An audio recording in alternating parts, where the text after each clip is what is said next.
capítulo 1114 de One Piece, gracias papá. Y tenemos primer capítulo de este 2024 con un pedido de portada de Toshizu, una persona que frecuentemente pide portadas de Oda, y pide a Sanji llevando un pastel para celebrar la propuesta de matrimonio de una pareja de ratones. Realmente no hay nada fuera de lo común. Lo único que me llama la atención es una trampilla de madera que está en la parte inferior derecha, pero creo que solamente es un elemento decorativo y pues no tiene ningún misterio. Por ahí hay unas ramas y unos champiñones colgados que me gustó mucho cómo se veían. Y empezamos el capítulo con lo más esperado, que es el puñetazo de Kuma a Jay García o Saturn, da igual como lo llamen. Y después de tenernos en suspenso desde el año pasado al saber si Kuma iba a golpear realmente a un Gorosei, pues Oda se animó a hacerlo. Yo pensé que de alguna forma Kuma no iba a poder ser capaz de golpear a Jay García y Luffy iba a tener que intervenir como en todos los arcos y que Luffy diera el golpe, pero en este caso fue Kuma. Me alegra mucho porque fue muy satisfactorio ver cómo golpeaba con un puño recubierto en haki al causante de toda la miseria de la vida de Kuma. Evidentemente no le hizo absolutamente nada, pero fue satisfactorio que esto ocurriera, y además el hecho en sí pues es muchísimo más importante y más grande que el daño que le pudo haber hecho a este Gorosei por la ofensa que representa pues golpear a un Gorosei. También me llama la atención que mientras le está golpeando la cara, Jay García por un momento tiene los ojos en blanco como si estuviese desmayado, pero en la viñeta siguiente los abre con mucha ira, como si fuese de alguna forma pues a resistir el ataque, pero esto no ocurre y lo manda volando. Y otra cosa que pasó el año pasado en el 1103 que me percaté muy tarde y que no escuché a nadie hablando sobre esto, es que Kuma, al detener la pata de Jay García con sus manos desnudas, pues no hubo absolutamente ningún efecto. Recordemos que Kuma tiene que cubrirse las manos con guantes para que la Nikyu Nikyu no haga efecto y no mande volando objetos o cosas sin quererlo, porque realmente Kuma no decide o no tiene un control sobre lo que sí quiere mandar volando y sobre lo que no. Cualquier cosa que toque en sus almohadillas pues automáticamente salen repelidas. Eso lo pudimos ver en un pedido de portada donde Kuma y Ginny están cazando salmones y Kuma con una mano pues al tratar de tocar uno lo saca volando sin querer, así que de esta forma pues sabemos que Kuma no tiene un control sobre sus almohadillas. Y se me hizo muy raro que tocara con sus manos desnudas a Jay García y no lo mandara volando o no lo repeliera. No hubo ninguna consecuencia cuando lo tocó. No sé si esto fue un error de Oda o si de alguna forma Jay García pues puede anular los efectos de otras Akuma no Mis. También recordemos que Bonnie lo trató de tocar para convertirlo en niño o en adulto, en anciano, y tampoco tuvo efecto. Así que como dije, puede ser un error de Oda o puede ser algún poder escondido de la fruta de Jay García. Y hay otra cosa que me llama la atención, que es que Vegapunk realmente nunca le instaló un dispositivo de autodestrucción a Kuma, y en el capítulo en el que Jay García se lo pide también podemos ver que lo amenaza diciéndole que ambos son científicos y que Jay García puede detectar pues una mentira científica, ya que él también lo es. Pero en este 1104 pues Vegapunk simplemente no le coloca ninguna bomba y parece que Jay García pues no se enteró. Cualquiera pensaría que una vez que Kuma hubiera vuelto a Tierra Santa como esclavo, pues Jay García tendría algún tipo de interés por su cuerpo y lo sometería pues a algún examen, y entre esos exámenes pues estaría la comprobación de si Vegapunk le instaló este sistema de autodestrucción o no lo hizo. Y parece que pues todo esto realmente nunca pasó, que simplemente Jay García confió en que Vegapunk estaba lo suficientemente amenazado como para hacerle caso, porque pues esta mentira se le pasó totalmente por las manos a Jay García. Y esto es algo que he dicho en otros capítulos anteriores, pero es que Kuma sigue conservando pues todo su rostro intacto, sus dos piernas, y el gorrito que tiene con las orejas de oso pues también lo conserva. Ambas orejas de oso las podemos ver en este 1104 cuando las perdió por completo, perdió la mitad del rostro de su cabeza, como pasó con Shirohige en Marineford. Tras la pelea con Akainu también perdió uno de sus pies, y realmente pues no sé cómo explicar esto. Podría ser un error de Oda o podría ser pues una de las capacidades escondidas que tienen los Bacania, que más adelante Vegapunk va a hablar sobre esto. Y pues lo más importante del golpe realmente no fue que hiriera a Jay García. Vimos cómo le sacaba sangre y todo del rostro, inclusive con el impacto perdió uno de sus cuernos, pero lo más importante es el simbolismo, lo que representa que un esclavo Bacania de una tribu que aparentemente es odiada y extremadamente marginada por los nobles mundiales, pues sea precisamente quien le haya puesto un puñetazo en el rostro a las autoridades más grandes del mundo de One Piece conocidas, que son los Gorosei, porque recordemos que la existencia de Imu pues solamente la conocen los Gorosei. Este golpe pues fue extremadamente simbólico, inclusive por ahí unos marines hablan acerca de que es un hecho histórico, y pues este golpe supera totalmente al golpe que le dio Luffy a San Carlos en la casa de subastas en Shabondi, porque Luffy en ese momento pues era un pirata, no venía de ninguna clase, de ninguna casta marginada, viene del clan de los D, pero pues al parecer no hay tanto odio como se le tiene a los Bacania, y esta vez en vez de un Tenryubito, que de esos hay muchos, pues el rostro que golpea Kuma es el de un Gorosei, de los que solamente hay 5, así que en cuanto a importancia y relevancia histórica, pues este golpe es extremadamente superior al de Luffy. Y pues el tamaño de la afrenta, de la humillación para el gobierno con este acto pues es muy grande, inclusive aunque Kuma muera pues ya dejó una huella en la historia, no solamente con el cuidado que tuvo con los Mugiwara, sino con este acto que acaba de cometer. Y luego tenemos un momento que yo creí que nunca íbamos a ver, que es el reencuentro de Bonnie, el reencuentro físico de Bonnie y Kuma. Vemos como Kuma abraza a Bonnie, a pesar de que se supone que ya no debe de tener emoción alguna. Cuando vi que Kuma partió para Mary Joyce, yo realmente pensé que no volveríamos a verlo. La primera vez que salió volando Kuma, yo supuse que iría a Egghead directamente, pero cuando vi que Oda tomó la decisión de mandarlo a Tierra Santa, pues perdí cualquier esperanza de que hubiese un reencuentro entre Bonnie y Kuma, porque creí que Kuma en Tierra Santa pues haría alguna especie de acción que fuese aún más importante que encontrarse con su propia hija. No sé si Oda cambió de opinión o si era parte del plan. También en el capítulo pasado me cuestioné el por qué Kuma llegó a Tierra Santa, no hizo absolutamente nada y se fue de ahí. Pero bueno, ya vemos el reencuentro y Bonnie pues le dice unas palabras, le dice todo lo que siente. Y creo que para que quede cerrada este reencuentro cerrado, tendríamos que escuchar las palabras de Kuma que le tiene que decir a Bonnie. No sé si lo veremos hablar, seguramente dirá algunas palabras. Y luego Vegapunk pues se asombra al ver cómo Kuma aún tiene conciencia y se pregunta si es alguna de las habilidades escondidas que tienen los Bacanian. No nos dice cuál es esta habilidad escondida o secreta que tiene esta raza, además de la fuerza sobrehumana. Supongo yo que tiene que ver con recobrar la conciencia o con mantener su humanidad, pero sea lo que sea que se revele que es parte de las habilidades de los Bacanian, pues también lo tendrían otros personajes de One Piece. No sé si Oda se va a animar a confirmar algún personaje que ya conocíamos como un Bacanian, como por ejemplo Shirohige. También está claro que la línea de sangre de los Bacanian de la familia de Kuma pues termina con él. Me hubiera gustado que Bonnie fuera hija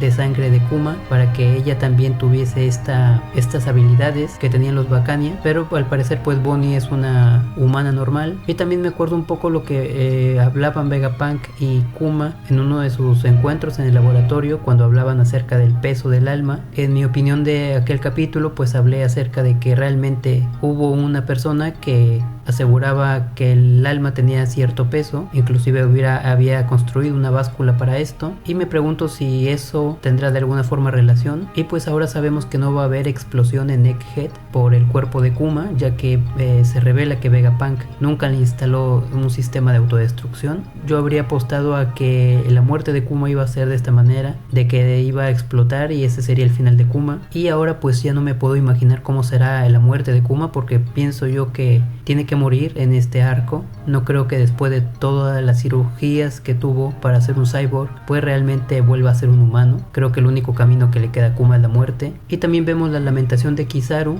que Kizaru en este capítulo también es algo de qué hablar, porque para mí ahora Kizaru pues es tan dual como lo es Shanks. y lo vemos lamentarse, no sé si por el golpe que le dieron a Jay García o porque sabe que pues toda la gente que está en Egghead va a morir y pues muchos de ellos son sus amigos, Kuma, Bonnie, Vegapunk, Sentomaru, así que no sé bien por qué se está lamentando, pero la falta de expresión en el rostro de Kizaru pues no ayuda a entender los verdaderos sentimientos de este personaje. Y también pensé que en este 1104 nos iban a revelar quién había sido el responsable de llevarle la comida a Luffy, pero parece que vamos a tener que esperar un poco más porque no se nos revela absolutamente nada. Y por ahí Luffy también desaparece, no sabemos dónde está. También por allá al final del capítulo pues Kizaru se vuelve un poco nuevamente el enemigo y no tendría sentido que dijera las palabras que dice al final si fue él quien le llevó la comida a Luffy, así que es un personaje que pues está bailando mucho entre volverse un aliado y ser un enemigo. Y luego pues Jay García se reincorpora, algo que era lógico después del ataque de Bonnie y también de saber que tiene una Zoan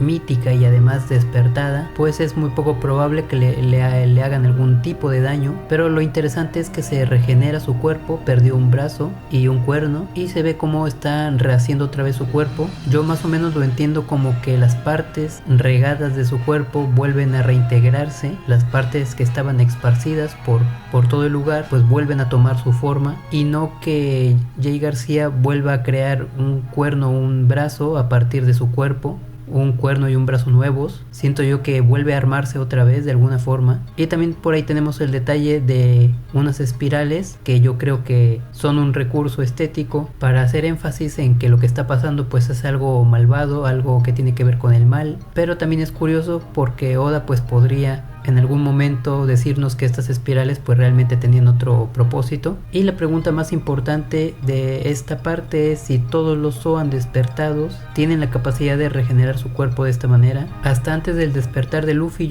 yo entendía el despertar de los usuarios como romper los límites, porque todos los usuarios pues tienen una barrera, un límite que no pueden romper, y con el despertar pues esto se eliminaría. Así que me pregunto si los Zoan despertados pueden regenerar su cuerpo. Sabemos que los Zoan pues pueden curarse rápidamente pero no regenerarse como lo está haciendo Jay García. Así que una de las opciones pues es que los Zoan despertados puedan regenerarse. Y si esto es así pues muchísimos de los personajes de One Piece podrían tener en sus manos una Akuma no Mi extremadamente poderosa y no tendría nada que envidiarle a una Akuma no Mi tipo Logia. Y la otra opción que pues es la más viable es que sea alguna habilidad exclusiva de su fruta de Lushi Oni, que es la bestia mítica en la que se basa la habilidad de Jay García. Ya había investigado sobre esta criatura y pues no tiene ninguna capacidad o que yo haya leído que tenga que ver con la regeneración, así que yo creo que pues es algo que Oda se está inventando, como la capacidad de mantener a otras personas paralizadas, que tampoco lo encontré en ninguna de las lecturas que hice sobre esta bestia. Y luego tenemos otro momento que es muy importante, que es Sanji impidiendo que Jay García vuelva a atravesar a Akuma. Y yo sé que Zoro es más fuerte que Sanji,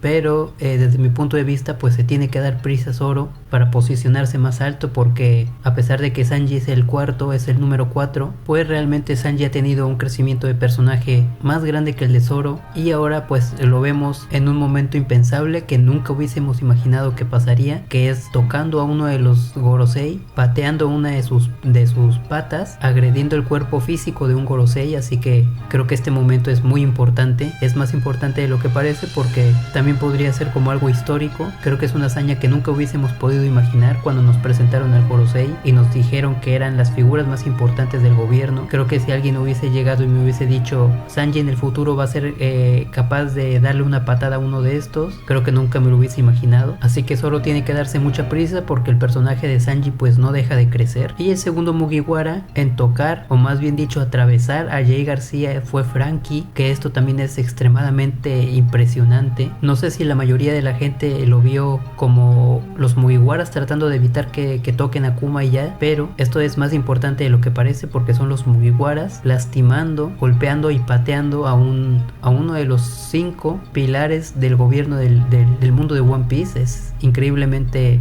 histórico esto. Y si Sanji lo pateó, pues Franky lo atravesó con un rayo láser. Creo que es ya el colmo, es el día de golpear a Jay García. Evidentemente pues no, al final no le van a hacer nada, pero como pasó con el puño de Kuma, pues realmente lo que vale no es el daño físico que le hayan hecho a Jay García, sino el momento histórico que está representando esto, que unos piratas hayan agredido de esta forma a un Gorosei. Y Franky pues es aún más cínico porque lo traspasa como si fuese, no sé, la viñeta es muy impactante. Y Franky pues se ha caracterizado en estos últimos arcos en ser un Mugiwara extremadamente cínico con sus enemigos, pero no cualquier enemigo, sino con enemigos muy grandes. Ya habíamos visto que Franky quemó llanta en el rostro de un Yonko en el arco de Wano, y en este arco estuvo a punto de atacar sin ningún miramiento a Kizaru, y ahora en este capítulo 1104 pues atraviesa a una de las mayores autoridades del mundo de One Piece. Así que yo creo que hay que recordar estos momentos de Franky porque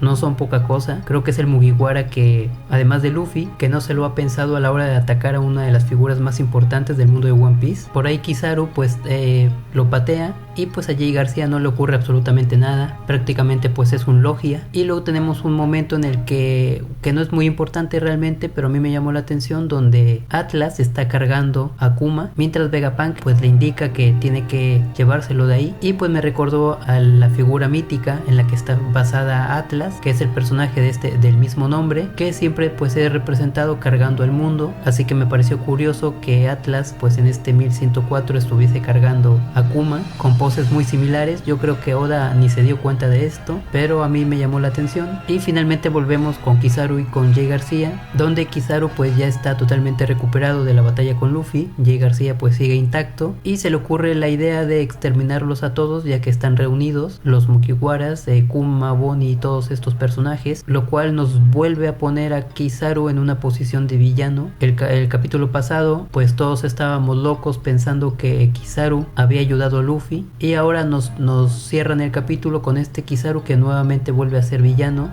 Por eso digo que la dualidad de este personaje pues es muy cambiante, no sabemos realmente si está de un lado o de otro. Y también menciona algo que me llamó la atención, que es una lástima que no haya llevado gafas más oscuras ese día. Chequé otras traducciones y dice lo mismo, así que no sé a qué se referirá Kizaru. Por un momento yo pensé que se iba a quitar las gafas y íbamos a verlo con lágrimas en los ojos, porque a pesar de que no quería agredir a sus amigos, pues tenía que hacerlo porque es un marín. Y hubiera quedado muy épico el final de este 1104, con Kizaru con los ojos llorosos y solamente con sus lágrimas, sin decir una palabra, pues podríamos entender, y podría entender Vegapunk, que lo que está haciendo pues es en contra de su voluntad. Pero la viñeta siguiente pues realmente es una vista de Egghead y de Jay García. Lo de los lentes oscuros también podría ser porque pues va a haber muchas explosiones y muchos destellos de luz, ya que está a punto de iniciar el Buster Call, y pues la luz le iba a lastimar los ojos, así que se arrepienten de no haber llevado gafas más oscuras por esa razón. Sea cual sea, pues este diálogo de Kizaru me llamó la atención. Y finalmente pues el Super Buster Call está a punto de empezar. Vemos que ya ha sido autorizado, lo que significa que ya no hay marcha atrás por parte de la marina para impedir esto, si es que alguna vez existió la posibilidad. Parece que el capítulo que viene pues van a empezar a atacarlo así directamente. Y por ahí me llamó finalmente la atención pues una antena en el barco de la parte inferior izquierda. Uno de los buques de la marina pues lleva una especie de antena que me llamó la atención. Los demás barcos no la tienen, y esa antena la había visto yo antes en un buque también de la marina cuando iban hacia Wano. Uno de estos buques portaba una de estas antenas muy similar, y en ese momento me llamó la atención y no sabía qué era. Supongo yo que es alguna especie de barco, de buque que se enfoca en las telecomunicaciones. Solamente sé que ya hemos visto esa antena 2 veces en Wano y ahora, y pues eso es todo lo que más me ha gustado, lo que más me ha llamado la atención de este 1104, y esperar que siga.